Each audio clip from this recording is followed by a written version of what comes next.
Prince Caspian, Chapter 5, Caspian's Adventure in the Mountains. After this, Caspian and his tutor had many more secret conversations on the top of the great tower, and at each conversation, Caspian learned more about old Narnia, so that thinking and dreaming about the old days and longing that they might come back filled nearly all his spare hours. But of course, he had not many hours to spare, for now his education was beginning in earnest. He learned sword fighting and riding, swimming and diving, how to shoot with a bow and play the recorder and the theorbo, how to hunt the stag and cut him up when he was dead, besides cosmography and rhetoric, heraldry, versification, and of course history, with a little law, physics, alchemy, and astronomy. Of course, magic he learned only the theory, for Dr. Cornelius said the practical part was not proper study for the prince. And I myself, Dr. Cornelius added, am only a very imperfect magician, and can only do the smallest experiments. Of navigation, which is a noble and heroic art, said the doctor, he was taught nothing, because King Miraz disapproved of ships and the sea. He also learned a great deal by using his own eyes and ears. As a little boy, he often wondered why he disliked his aunt Prismia. He now saw that it was because she disliked him. He also began to see that Narnia was an unhappy country. The taxes were high and the laws were stern, and Miraz was a cruel man. After some years, there came a time when the queen seemed to be ill, and there was a great deal of bustle and bother about her in the castle, and doctors came and the courtiers whispered. This was in early summertime. And one night, while all the fuss was going on, Caspian was unexpectedly awakened by Dr. Cornelius after he had been only a few hours in bed. "Are we going to do a little astronomy, doctor?" said Caspian. "Hush," said the doctor. "Trust me and do exactly as I tell you. Put on all your clothes. You have a long journey before you."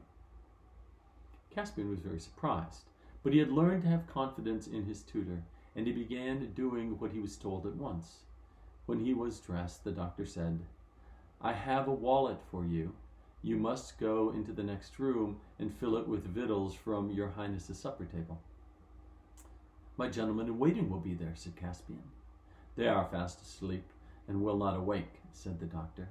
"I am a very minor magician, but I can at least contrive a sleeping charm."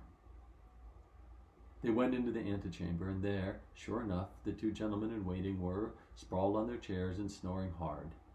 And Dr. Cornelius quickly cut up the remains of the cold chicken and slices of venison and put them with bread and an apple and so on and so forth, and even a little flask of good wine, into the wallet which he had given to Caspian. It fitted on by a strap over Caspian's shoulder like a satchel you would use taking your books to school. "Have you your sword?" asked the doctor. "Yes," said Caspian. Then put this mantle over all to hide the sword and the wallet. That's right. And now we must go to the great tower and talk." When they had reached the top of the tower, it was a cloudy night, not like all the nights when they had seen the conjunction of Tarva and Amabel. Dr. Cornelius said, "Dear Prince, you must leave the castle at once and go to seek your fortune in the wider world. Your life here is in danger." "Why?" asked Caspian. "Because you are the true king of Narnia, Caspian the 10th, the true son and heir of Caspian the 9th. Long live your majesty." And suddenly, to Caspian's great surprise, the little man dropped down on one knee and kissed his hand. "What does this all mean? I don't understand," said Caspian. I wonder you have never asked me before," said the doctor.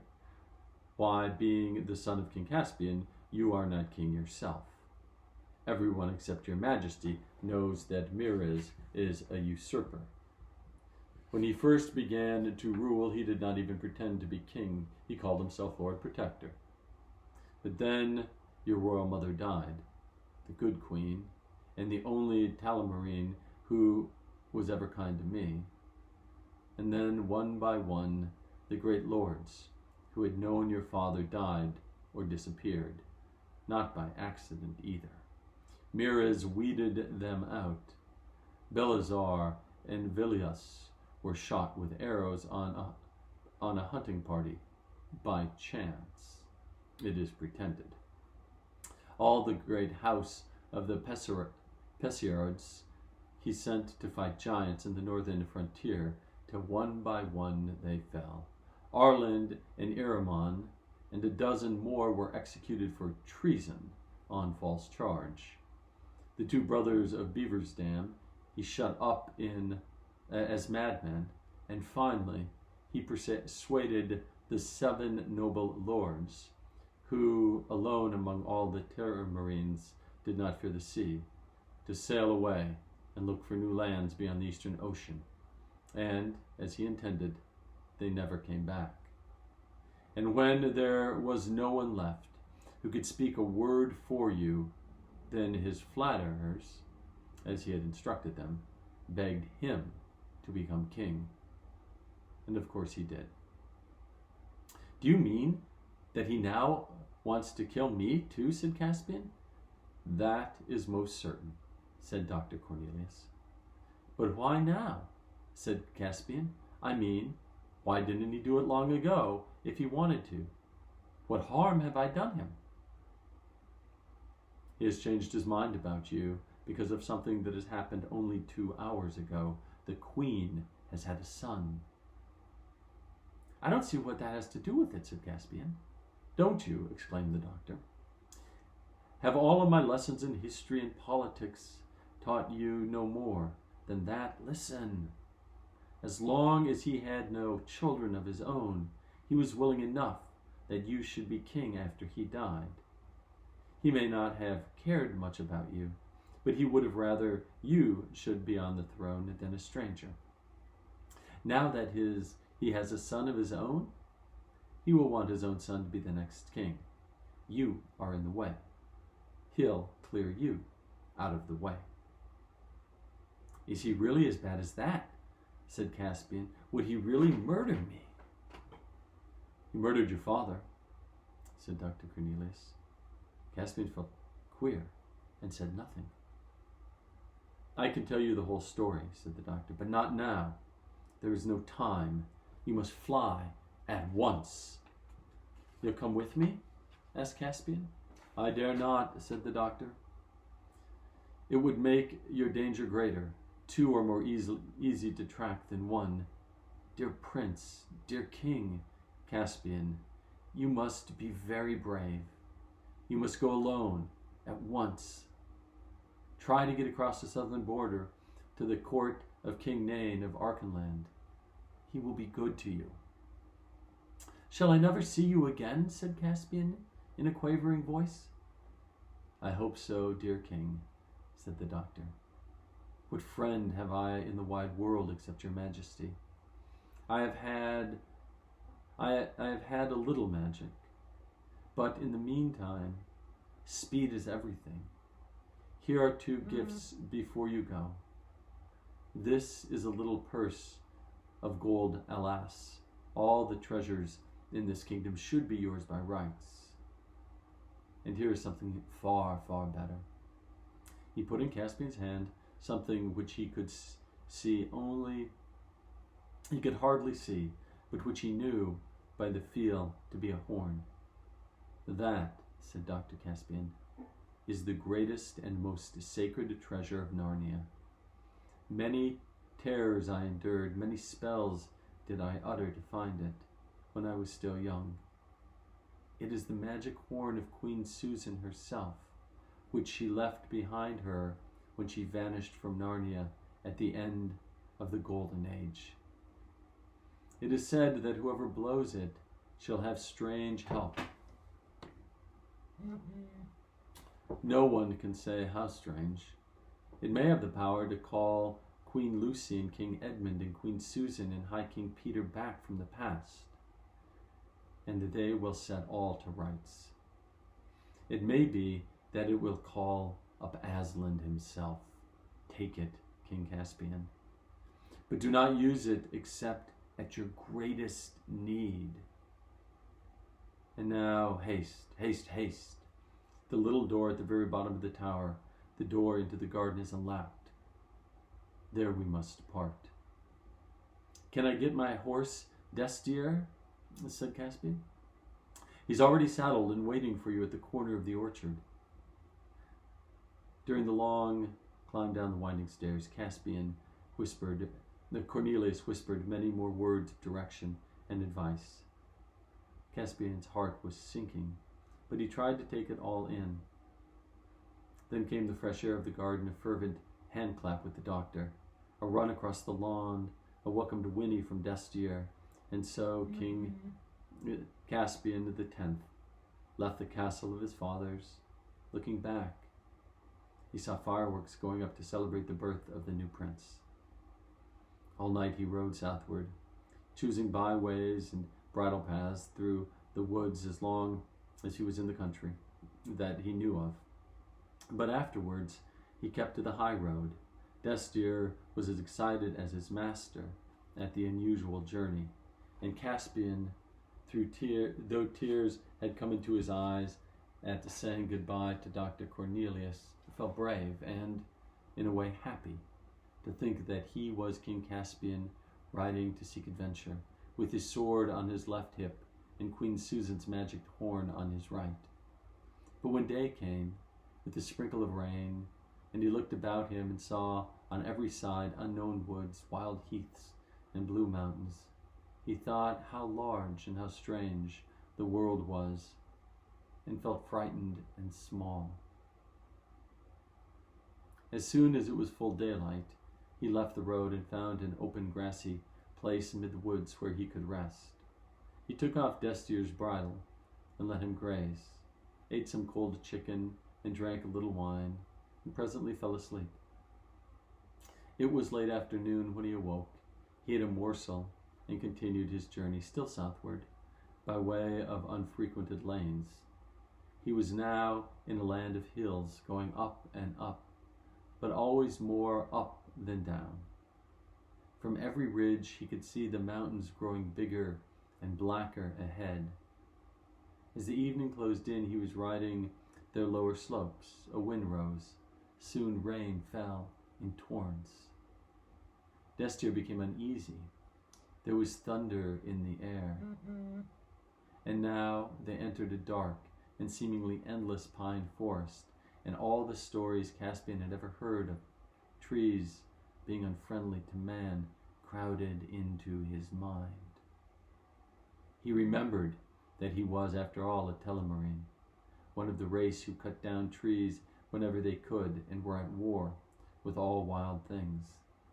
And though he himself might be unlike other Telemarines, the trees could not be expected to know this. Nor did they. The wind became a tempest. The woods roared and creaked all around him. There came a crash. A tree fell right across the road just behind him. "Quiet, Destier, quiet," said Caspian, patting his horse's neck. But he himself was trembling and knew that he had escaped death by an inch. Lightning flashed, and a great crack of thunder seemed to break the sky in two just overhead. Destier bolted in good earnest. Caspian was a good rider, but he had not the strength to hold him back. He kept his seat, but he knew that his life hung by a thread during the wild careening that followed. Tree after tree rose up before him in the dusk, and was only just avoided. Then, almost too suddenly to hurt, and yet it did hurt him too, something struck Caspian on the forehead, and he knew no more. When he came to himself, he was lying in a firelit place, with bruised limbs and a bad headache. Low voices were speaking close at hand. "And now," said one, "before it wakes, we must decide what to do with it." "Kill it," said another. "We can't let it live. It would betray us." "Well, we ought to have killed it at once, or else let alone," said a third. "We can't kill it now, not after we've taken it in and bandaged its head and all. It would be murder, murdering a guest." "Gentlemen," said Caspian in a feeble voice, "whatever you do to me, I hope you would be kind to my poor horse." "Oh, your horse had taken flight long before we found you," said the first voice, a curious, husky, earthy voice, as Caspian now noticed. "Now don't let it talk you round with its pretty words," said the second voice. "I still say—" "Horns and halibut," exclaimed a third. "Of course we're not going to murder it. For shame, Knickerbrick. What do you say, Truffle Hunter? What shall we do?" "Well, I shall give it a drink," said the first voice, presumably Truffle Hunter. A dark shape approached the bed. Caspian felt an arm slip gently under his shoulders. If it was exactly an arm. The shape somehow seemed wrong. The face that bent toward him seemed wrong too. He got the impression that it was very hairy and had a very long nose, and there was odd white patches on each side of it. It was a mask of some sort, thought Caspian, or perhaps I'm in a fever and imagining it. A cup of something sweet and hot set to his lips, and he drank. At that moment, one of the others poked the fire. A blaze sprang up, and Caspian almost screamed with shock as the sudden light revealed the face that was looking into his own. It was not a man's face, but a badger's, though larger and friendlier and more intelligent than the face of any badger he had ever seen. And it had certainly been talking. He saw, too, that he was on a bed of heather in a cave. By the fire sat two little bearded men, so much wilder and shorter and hairier and thicker than Dr. Cornelius that he knew them at once for real dwarfs, ancient dwarfs, with not a drop of human blood in their veins. And Caspian knew that he had found old Narnia at last. Then his head began to swim again. In the next few days, he learned to know them by name. The badger was called Truffle Hunter. He was the oldest and the kindest of the three.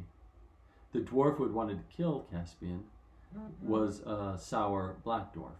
That is, his hair and his beard were black and thick and hard like horsehair. His name was Knickerbrick. The other dwarf was a red dwarf with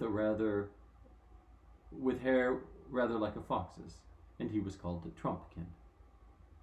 "And now," said Knickerbrick on the first evening when Caspian was well enough to sit up and talk, we still have to decide what we will do with this human. You two think you've done it a great kindness by not letting me kill it, but I suppose the upshot is that we have to keep it as a prisoner for life. I'm certainly not going to let it go back to its own kind and betray us." "Bulbs and bolsters, Knickerbrick," said Trumpkin. "Why need you talk so unhandsomely? It isn't the creature's fault that it bashed its head against a tree outside the hole. And I don't think it looks like a traitor." "I say," said Caspian, "you haven't yet found out whether I want to go back. I don't. I want to stay with you, if you'll let me. I've been looking for people like you all my life."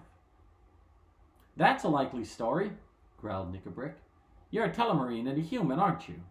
Of course you want to go back to your own kind." "Well, even if I did, I couldn't," said Caspian. "I was flying for my life when I had my accident. The king wants to kill me. If you'd kill me, you'd have done the very thing to please him." "Well now," said Truffle Hunter, "you don't say so." "Eh?" said Trumpkin. "What's that?" What have you been doing, human, to run foul of Miraz at your age? He is my uncle, said Caspian. When Knickerbrick jumped up with his hand on his dagger. There you are, cried Knickerbrick. Not only a Telemarine, but a close kin and heir to our greatest enemy. Are you still mad enough to let this creature live? He would have stabbed Caspian then and there if the Badger and Trumpkin had not got in the way and forced him back to the seat and held him down. Now, once and for all, Knickerbrick, said Trumpkin, will you contain yourself, or Truffle Hunter and I will sit on your head? Knickerbrick sulkily promised to behave, and the other two asked Caspian to tell his whole story. When he had done so, there was a moment of silence. This is the queerest thing I've ever heard, said Trumpkin. I don't like it, said Knickerbrick. I don't know. I didn't know there were stories about us still told among the humans. The less they know about us, the better. That old nurse now. She better have held her tongue. And it's all mixed up with that tutor, renegade dwarf. I hate them. I hate them worse than the humans. You mark my words. No good will come of it. Don't go talking about things you don't understand, Knickerbrick, said Truffle Hunter. You dwarves are as forgetful and changeable as the humans themselves. I'm a beast. I am, and a badger what's more. We don't change, we hold on. I say great good will come of it. This is the true king of Narnia we've got here, a true king coming back to true Narnia. And we beasts remember, even if dwarves forget, that Narnia was never right, except when his son of Adam was king. Whistles and whirligigs, Truffle Hunter, said Trumpkin. You don't mean you want to give the country to humans? I've said nothing about that, answered the Badger. It's not men's country. Who should know that better than me? But it's a country for a man to be king of. We Badgers have long enough memories to know this. Why, bless us all, wasn't the high priest Peter a man? Do you believe all those old stories, said Trumpkin. I tell you, we don't change, we beasts, said Truffle Hunter. We don't forget. I believe that the High King Peter and the rest of the reign of Cair Paravel as firmly as I believe in Aslan himself. As firmly as that, I dare say, said Trumpkin. But who believes in Aslan nowadays? I do, said Caspian. And if I hadn't believed in him before, I would now. Back there among the humans, the people who laughed at Aslan would have laughed at stories of talking beasts and dwarves. Sometimes I did wonder if there really were such a person as Aslan. But then, sometimes I wonder if there are really people like you. And yet there are. That's right, said Truffle Hunter. You're right, King Caspian. As long as you will be true to old Narnia, you shall be my king, whatever they say. Long live your majesty. You make me sick, Badger, said Knickerbrick. The High King Peter and the rest may have been men, but they were a different sort of men. This is one of the cursed Telemarines. He has hunted beasts for sport, haven't you now? He added, rounding suddenly on Caspian. Well, to tell you the truth, said Caspian, I have. But they weren't talking beasts.